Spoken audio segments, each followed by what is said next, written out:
महाकारुणिक तथागत भगवान बुद्ध, बोधिसत्व परमपूज्य डॉक्टर बाबासाहेब आंबेडकर, उपस्थित भिक्खू संघ, उपासक उपासिकांनो, आपण धम्म प्रवचनामध्ये सदाचरणाची आवश्यकता पाहत होतो. एकदा भगवंतांनी पाटली गावातील आपल्या उपासकांना असा उपदेश केला, ग्रस्त हो, दुष्ट आणि अनितिमान ग्रस्ताला असे दुष्परिणाम सोसावे लागतात. दुष्ट आणि अनितिमान मनुष्य आळसामुळे द्रव्य हानी सोसावी लागते. नंतर त्याची अपकीर्ती जगात पसरते, लोक त्याला मान देण्याचे होतात. ज्या लोकांच्या समाजात तो जातो, मग तो क्षत्रिय असोत, ब्राह्मण असोत, वैश्य असोत, गृहपती असोत, श्रमण असोत, त्यांच्यामध्ये तो लाजतो आणि मनात गोंधळतो, तो निर्भय नसतो. हा त्याचा तोटा आहे. परत त्याला मानसिक शांती लाभत नाही. असाच मानसिक अशांततेमध्ये त्याचे मरण ओढवते. हा त्याचा तिसरा तोटा आहे. दुष्ट आणि अनितिमान माणसांची हे ग्रस्त अशा प्रकारची हानी होत असते. याच्या उलट जी माणसे सज्जन आहेत, सिलवान आहेत, त्यांना काय लाभ होतो याचा विचार करा. सज्जन सिलवान मनुष्याला त्याच्या परिश्रमामुळे विपुल धन द्रव्य लाभते. त्याची सदकीर्ती जगभर पसरते. त्याला सर्वत्र मान मिळतो. जो क्षत्रियात किंवा ब्राह्मणात, गृहपतींच्या अथवा श्रमणांच्या समाजात जातो, तिथे निसंकोच आणि आत्मविश्वासाने प्रवेश करतो. त्याला मानसिक शांती लाभते. कधीही मरते समयी तो शांत चित्ताने देहत्याग करतो. अशा प्रकारे भगवान तथागतांनी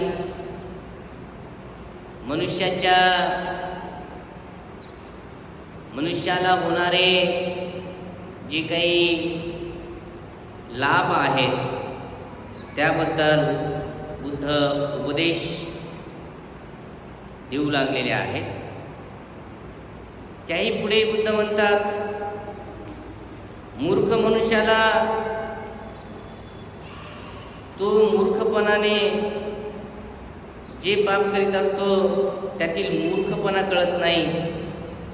अग्नीप्रमाणे त्याची पापे त्याचा नाश करीत असतात.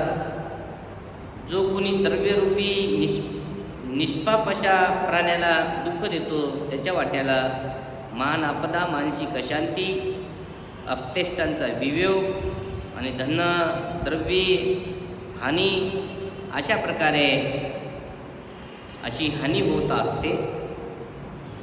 सदाचाराने जगाचा अधिकार याबद्दलही बुद्ध उपदेश देतात.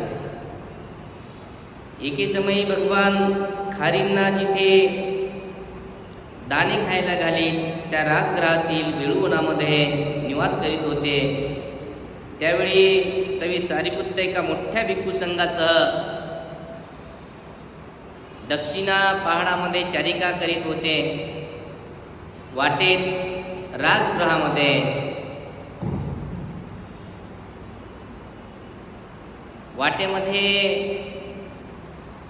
राजगृहामध्ये राहिलेला एक भिक्खू सारिपुत्ताला भेटला आणि औपचारिक अभिवादनादी प्रकार झाल्यावर सारिपुत्ताने त्याला भगवंताचा कुशल समाचार विचारला. भिक्खूने भगवंत व भिक्खू संघ यांची सर्वांची कुशल याप्रमाणे सारिपुत्ताने विचारल्यावर राजगृह नगरात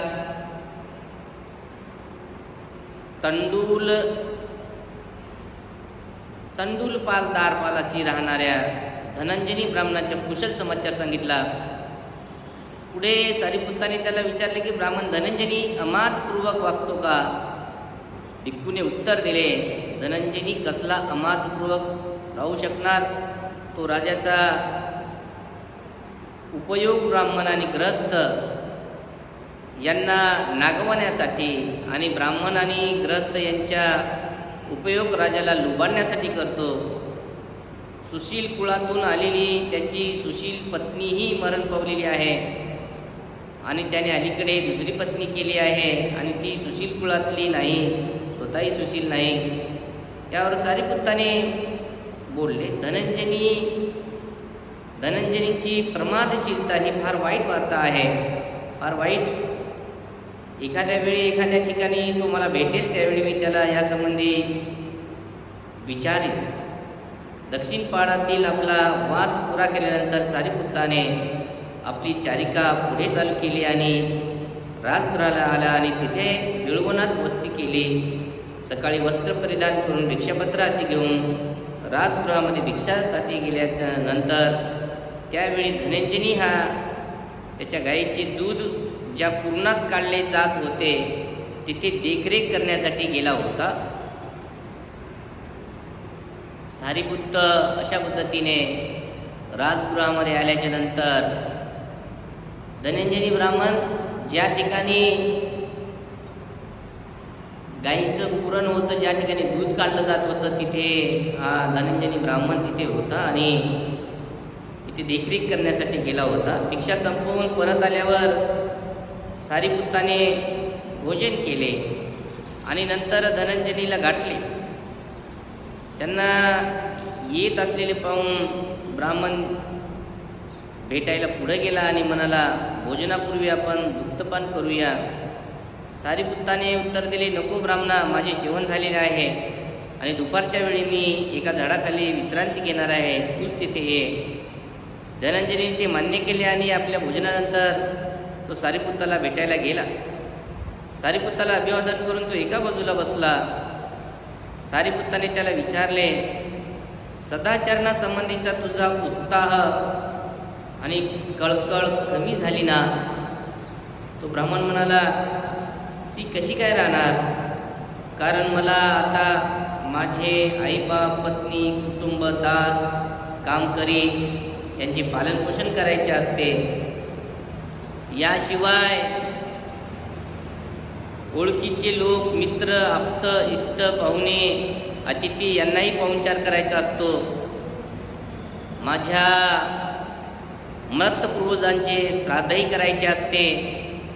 देवतांनाही काही बळी द्यायचे असतात. राजाला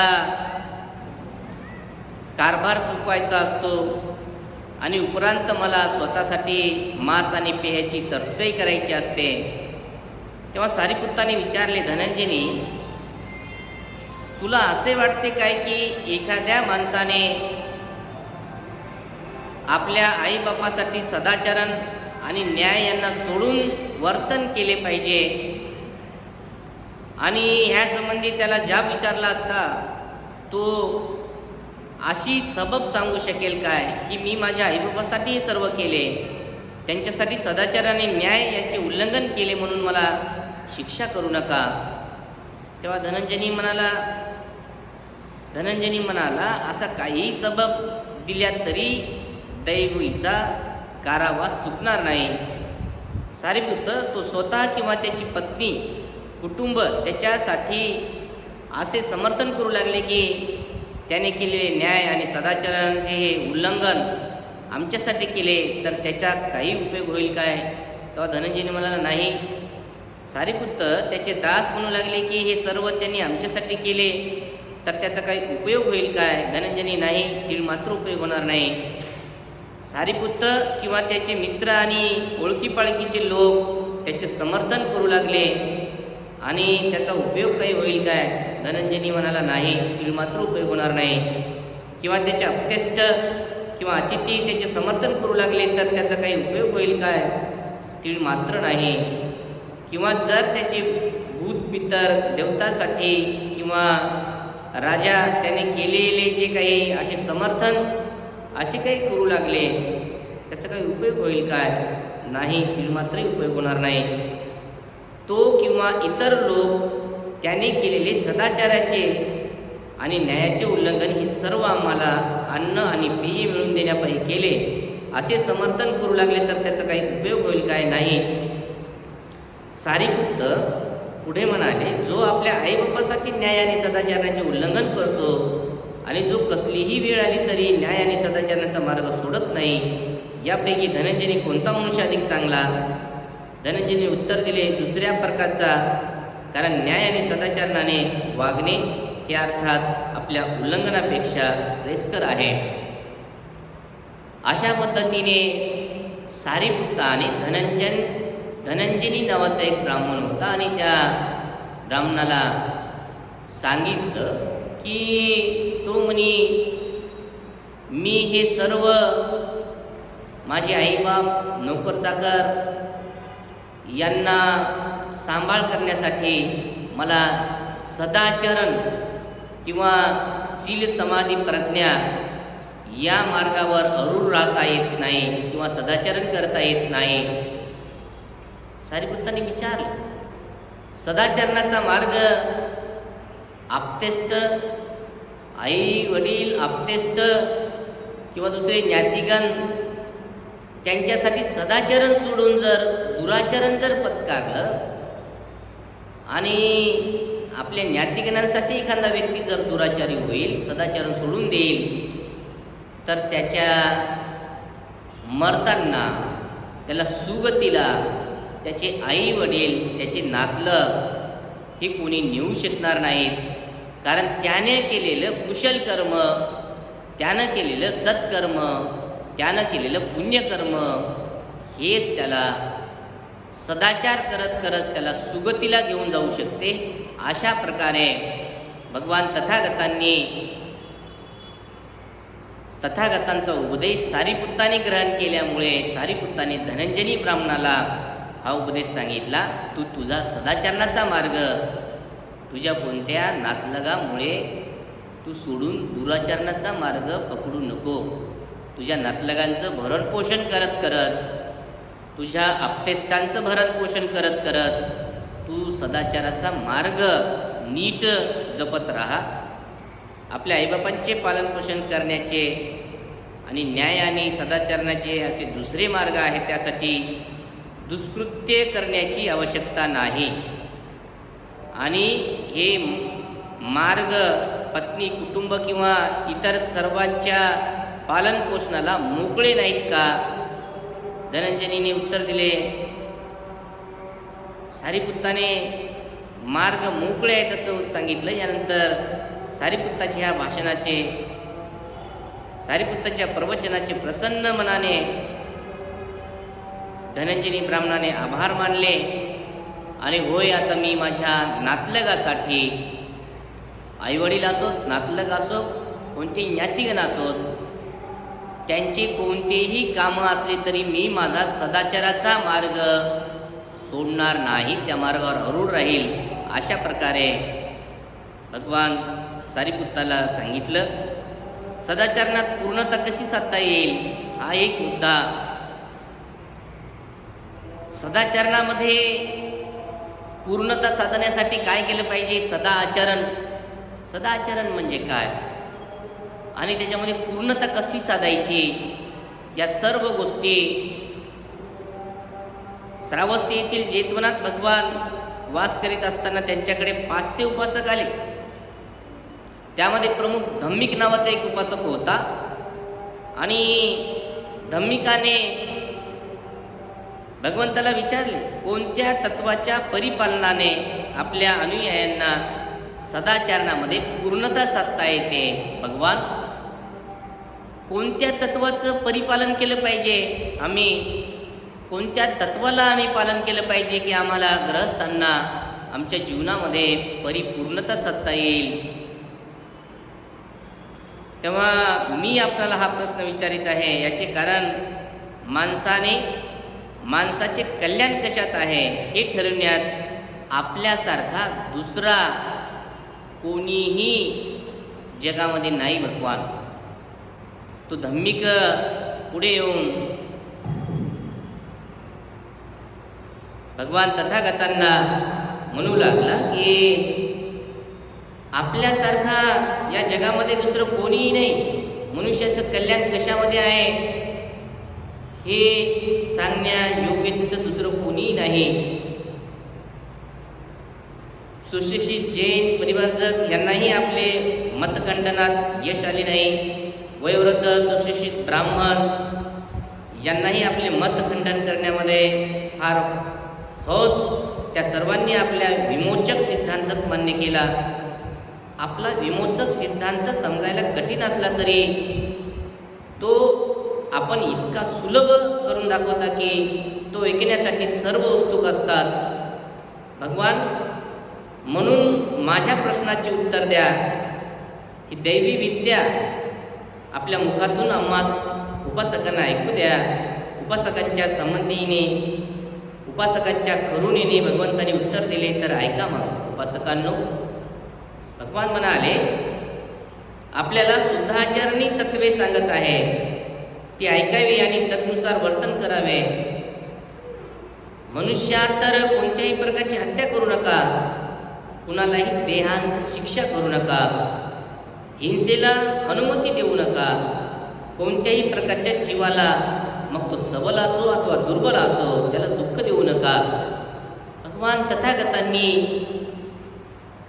सर्वच उपासकांच्या हितासाठी सांगितलं. पहिलं असेल, तुम्ही स्वतः कोणत्याही सत्वाची हिंसा करू नका किंवा कुणालाही हिंसा करण्यासाठी प्रेरित करू नका, किंवा कुणी हिंसा करत असेल तर त्याचं समर्थन करू नका. आणि त्याही नंतर उपासकांनी स्वतः चोरी करू नये,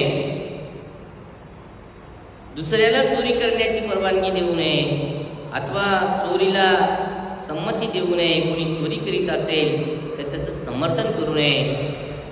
भगवान तथागतांनी धम्मिक उपासकाला आणि त्याच्याबरोबर आलेल्या 500 उपासकाला सांगितलं की तुम्ही स्वतः कोणत्याही प्रकारची कुणाचीही छोटी मोठी वस्तू चोरून घेऊ नका किंवा दुसऱ्याला चोरी करण्यासाठी प्रेरित करू नका.